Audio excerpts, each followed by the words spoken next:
దహించు అగ్ని ఆశీర్వాద అభిషేక కూడిక ఏప్రిల్ 8వ తేదీన సాయంత్రం 5:30 నుండి ప్రారంభించబడును.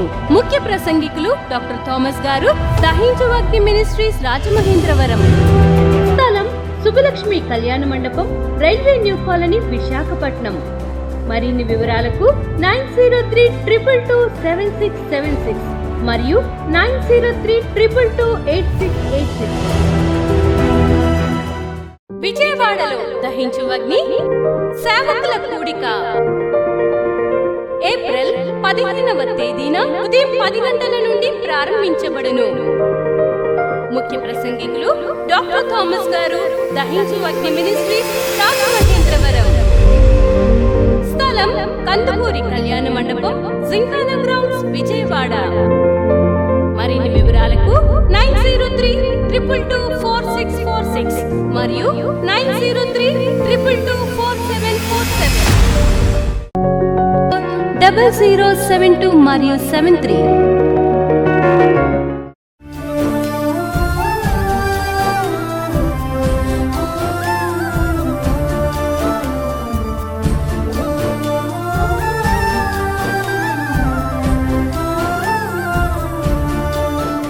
నిర్గమకాండం 25:20. ఆ కెరూబులు పైకి విప్పిన రెక్కలు గలవై కరుణాపీఠమును తమ రెక్కలతో కప్పుచుండగా వాటి ముఖములు రెండొకటి ఎదురుగా నుండవలెను. ఆ కెరూబులు ముఖములు కరుణాపీఠము తట్టు నుండవలెను. నీవు కరుణాపీఠమును ఎత్తి ఆ మందసము మీద నుంచవలెను. నిర్గమకాండం 25వ అధ్యాయంలో దేవుడు వాసం చేయుచున్న మందస్సాన్ని గురించి రాయబడి ఉంది. మందస్సములో కరుణాపీఠం అంటూ ఒకటి ఉందంట. దాని పైన ఉన్న కెరూబులు ఏదైతే ఉందో దాని ఒక కళ్ళు దేని మీద ఉండాలంటే కరుణాపీఠ వైపే ఉండాలి. గట్టిగా హల్లెలూయా చెప్పండి. చూడండి, నిర్గమకాండం 25వ అధ్యాయం 20వ వచనం. ఆ కెరూబులు పైకి విప్పిన రెక్కలు గలవై కరుణాపీఠమును తమ రెక్కలతో కప్పుచుండగా వాటి ముఖములు రెండొంటికి ఎదురుగా నుండవలెను. ఆ కెరూబుల ముఖములు కరుణాపీఠము తట్టు నుండవలెను. ఇదే అండర్లైన్ చేసుకోవాలి.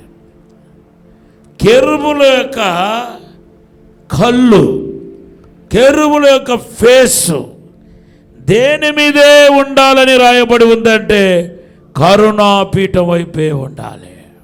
ఇదే మన పొజిషన్. ఎంతటి తుఫాను వచ్చినా, ఎంతటి శోధన వచ్చినా మన కళ్ళు మాత్రం దేని మీదే ఉండాలంటే కరుణాపీఠం వైపే ఉండాలి. కెరూబులు యేసును అనుసరించే వారికి సాదృశ్యం, యేసును వెంబడించే వారికి కెరూబులు నిదర్శనమై ఉన్నారు.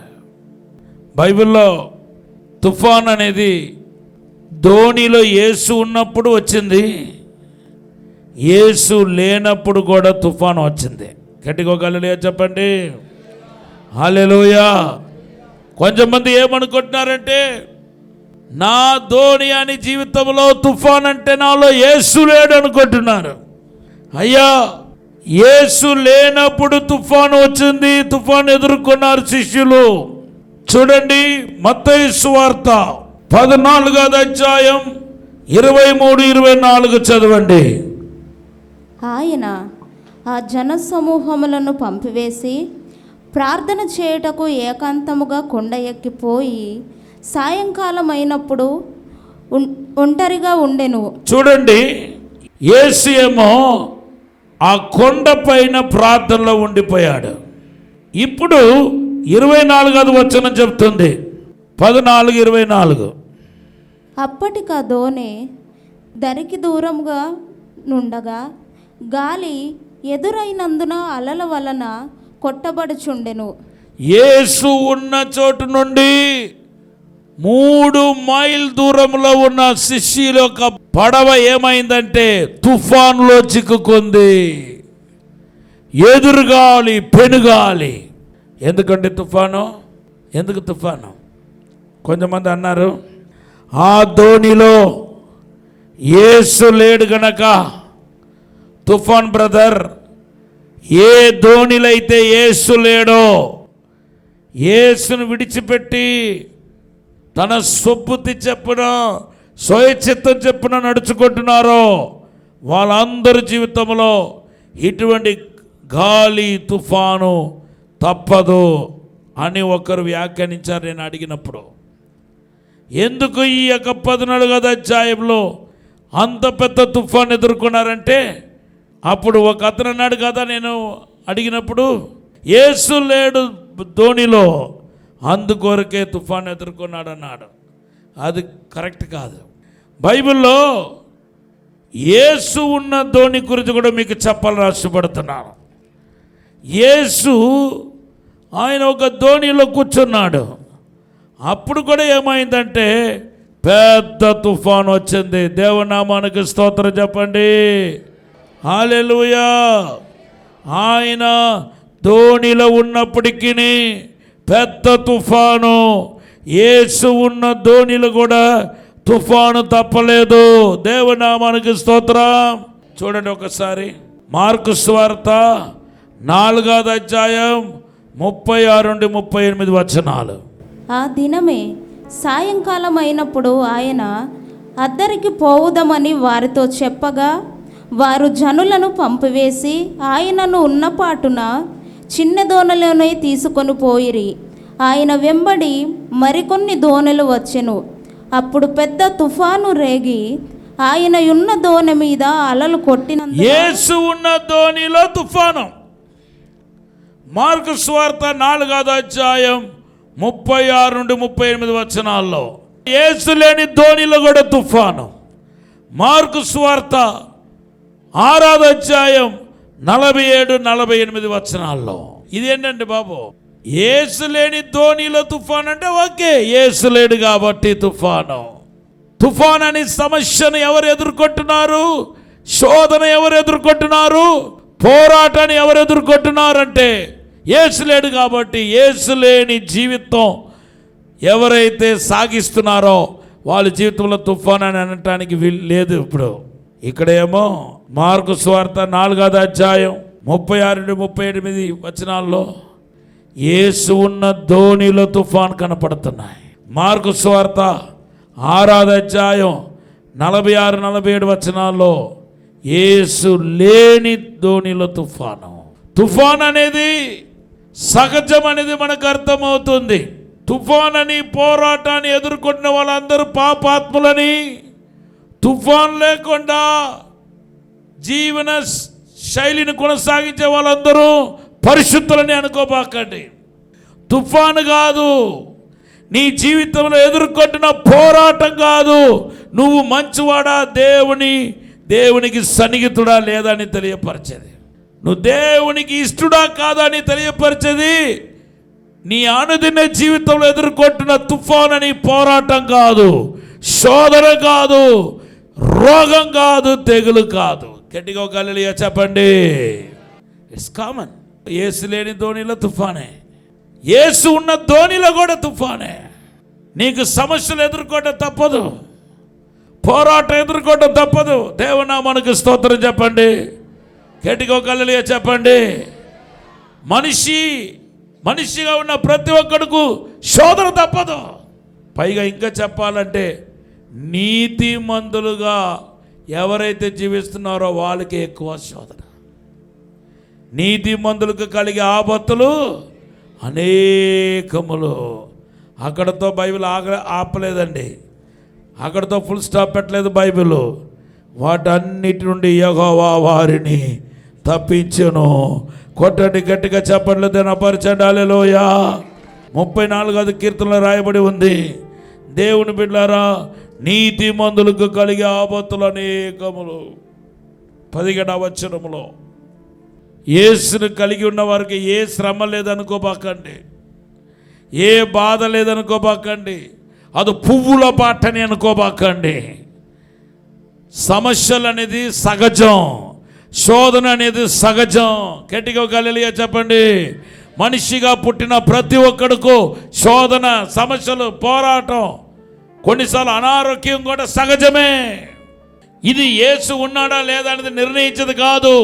మన జీవితంలో ఎదుర్కొంటున్న తుఫాను, మన జీవితంలో ఎదుర్కొంటున్న పోరాటం నువ్వు భక్తుడా కాదనేది నిర్ణయించేది కాదు. యేసుని ధోనిలో ఉన్నాడా లేదా అనేది నిర్ణయించేది కాదు. ఇది సహజం. మరి ఏది నువ్వు దేవుడితో ఉన్నావా లేదా అనేది నిర్ణయించేది.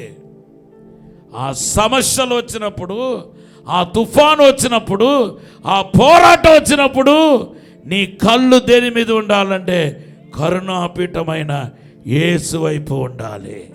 కొట్టండి గట్టిగా చెప్పండి హల్లెలూయా. 2 విషయాలు చెప్తున్నాను, మీరు దయచేసి వినండి. యేసు ఉన్న ధోనిలోను, యేసు లేని ధోనిలోను తుఫాను. కనుక పోరాటం అనేది, శోధన అనేది, ఆ ఇబ్బంది అనేది, నిందలు అనేది, అవమానం అనేది సహజము. నీతిమంతులుగా ఎవరిని గుర్తించాలి? ఇటువంటి శోధన సమయంలో, ఇటువంటి పోరాట సమయంలో ఎవరైతే యేసు వైపు చూస్తున్నారో వారే దేవుని కుమారులు. మనుషులను ఆశ్రయించకుండా,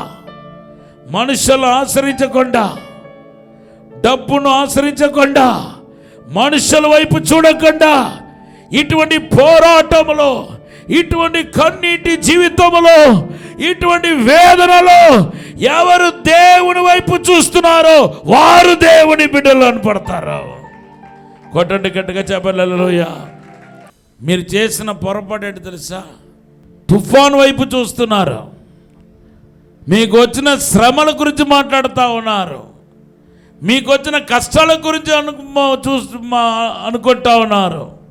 నువ్వు శ్రమలతో కాదు, శ్రమల వైపు చూడడం కాదు, సమస్యల వైపు చూడడం కాదు, ఆ సమస్యను తొలగించగలిగిన, ఆ తుఫాన్ని గద్దించగలిగిన యేసు వైపు చూడాలి.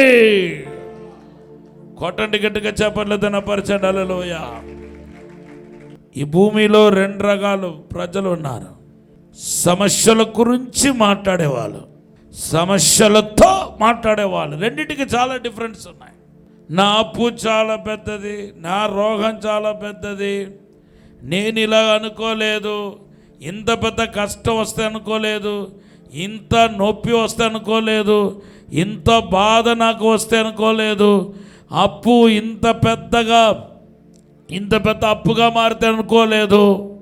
ఈ శోధన ఎప్పుడుకు తొలగిపోదు, ఈ బాధలు ఎప్పుడు తొలగిపోదు, ఈ రోగం ఎప్పుడు తొలగిపోదు. ఈ రోగం అంట చాలా పెద్ద రోగం అంట, ఇది మరణకరమైన రోగం అంట. అయ్యా నువ్వు ఏం మాట్లాడుతున్నావు? మార్కు సువార్త 11వ అధ్యాయం 23వ వచనంలో ప్రభు చెప్పిన మాటను మీకు జ్ఞాపకం చేస్తున్నాను. మీరు అడ్డుగా ఉన్న ఆ కొండను చూచి ఆ కొండతో నువ్వు మాట్లాడితే ఆ కొండ అవతల పడిపోతాయి. 11:23 చదవండి. ఎవడైనను ఈ కొండను చూచి నీవు ఎత్తబడి సముద్రంలో పడవేయబడును గాక అంటే చెప్పి తన మనస్సులో సందేహింపక తాను చెప్పినది జరుగునని నమ్మిన ఎడల వాడు చెప్పినది జరుగునని మీతో నిశ్చయముగా చెప్పుచున్నాను. హల్లెలూయా. చూడండి, ప్రభు మనకి నేర్పించేది ఏంటంటే సమస్యలతో మాట్లాడమంటున్నాడు, రోగముతో మాట్లాడమంటున్నాడు, నిన్ను వేధించే దయ్యాలతో మాట్లాడాలి. ఓ దయ్యమా పో, యేసు నామములో వెళ్ళిపో, నా కుటుంబాన్ని పత్రం చేయడానికి వచ్చే దురాత్మ, నన్ను సమాధానం లేకుండా చేసే దురాత్మ పా అవతల అంటే అది వెళ్ళిపోతాయి. రోగం వెళ్ళిపోతాయి, తెగులు వెళ్ళిపోతాయి. యేసు ప్రభు తుఫానుతో మాట్లాడాడు, ఆగు తుఫానా, నువ్వు ఆగు, ఆగిపో అన్నాడు. ఆగిపోయిందా లేదా? ఆగిపోయింది. కానీ మీరేం చేస్తున్నారు? నోరు జారవేస్తా ఉన్నారు. సమస్యల గురించి మాట్లాడుతున్నారు, రోగాని గురించి మాట్లాడుతున్నారు. ఈరోజు సమస్యలతో మాట్లాడు, నీ రోగముతో మాట్లాడు, నీ పోరాటంతో మాట్లాడు, దయ్యపు శక్తులతో మాట్లాడు. దయ్యాల గురించి మాట్లాడవద్దు, సమస్యల గురించి మాట్లాడవద్దు, నీ పోరాటాన్ని గురించి మాట్లాడవద్దు. ఇదే నువ్వు బయటపడే మార్గము, ఇదే నువ్వు విడుదల పొందే మార్గము. కొట్టండి గట్టిగా, చెప్పలేదన్న పరిచయం. హల్లెలూయా.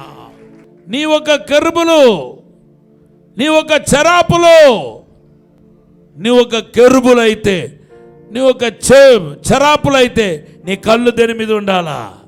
కరుణాపీఠం వైపే ఉండాలా. కరుణాపీఠం అంటే యేసును చూపిస్తుంది. నీ కళ్ళు ఎన్ని పోరాటాలు వచ్చినా, ఎన్ని తుఫాను వచ్చినా, ఎన్ని శోధన వచ్చినా, ఎన్ని అవమానాలు వచ్చినా, నీ కళ్ళు కరుణాపీఠం వైపే ఉండాలి. అదే నువ్వు విమోచించబడటానికి మార్గం, విడుదల పొందటానికి మార్గం, నువ్వు ఆశీర్వదించబడటానికి మార్గం. కొట్టండి గట్టిగా, చెప్పలేదన్న పరిచయం. కొలస్సీ పత్రిక 3వ అధ్యాయం 1వ వచనంలో రాయబడి ఉంది, మీరు క్రీస్తుతో కూడా లేపబడిన వారైతే పైనున్న వాటినే వెదకుడి, అక్కడ క్రీస్తు దేవుని కుడిపార్శ్వమున కూర్చుండి ఉన్నాడు. పైనున్న వాటి మీదనే గాని భూ సంబంధమైన వాటి మీద మనసు పెట్టకుడి. హల్లెలూయా. ఎంత క్లియర్గా పరిశుద్ధాత్మదేవుడు రాసి పెట్టాడు చూడండి. మీరు భూ సంబంధమైన వాటి మీదే కాదు, మనుషుల పైన ఆనుకోవటం కాదు, డబ్బు పైన ఆనుకోవటం కాదు, మీ మనస్సంతా పైన ఉన్న వాటి మీదే ఉంచాలి. పైన ఉన్నవి ఏంటి? యేసుక్రీస్తు యొక్క స్వరూపం, యేసుక్రీస్తు యొక్క మహిమ, యేసుక్రీస్తు యొక్క శక్తి, యేసుక్రీస్తు యొక్క అభిషేకం, యేసుక్రీస్తు యొక్క వాక్యం, యేసుక్రీస్తు యొక్క విడుదల, దాని మీదే నీ మనస్సు ఉండాలి. కొట్టండి గట్టిగా, చెప్పలేదు నా పరిచయం. హల్లెలూయా. మీరు కెరూబులైతే, దేవుని చేత సృష్టించబడి దేవుని దగ్గర నివసించేవారైతే, మీ కళ్ళు కరుణాపీఠ వైపే ఉండాలి. హల్లెలూయా.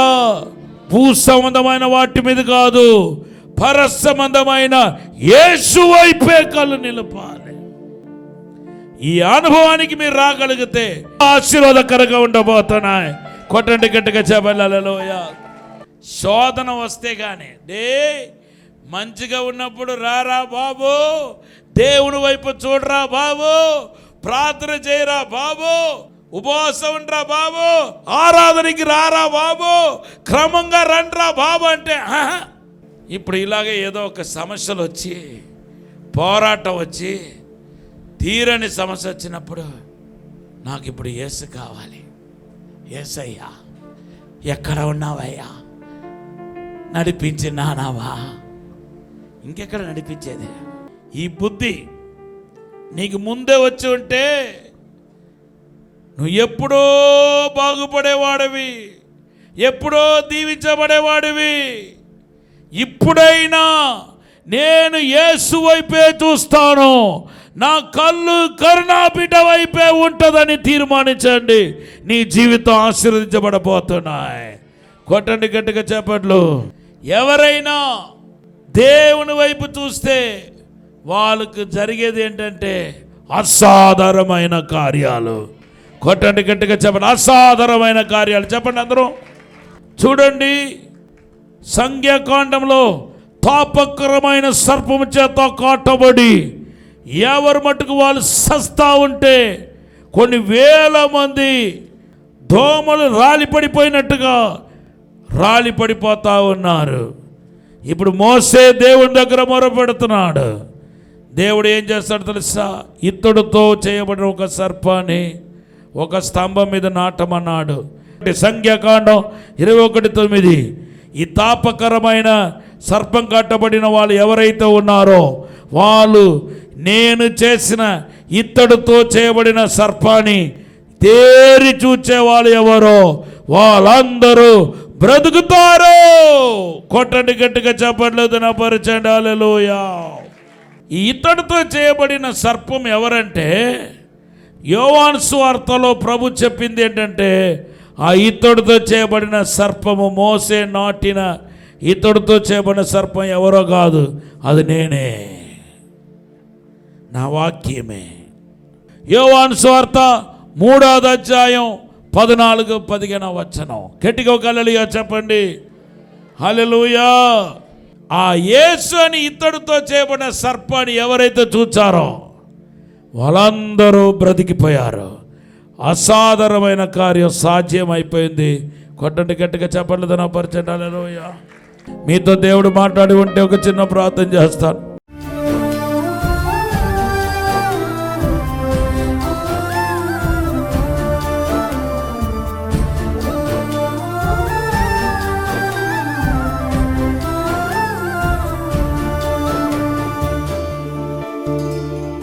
పరిశుద్ధము నమ్మకమైన పరలోక తండ్రి, నీకు వందనాలు ప్రభువా, స్తోత్రాలు తండ్రి.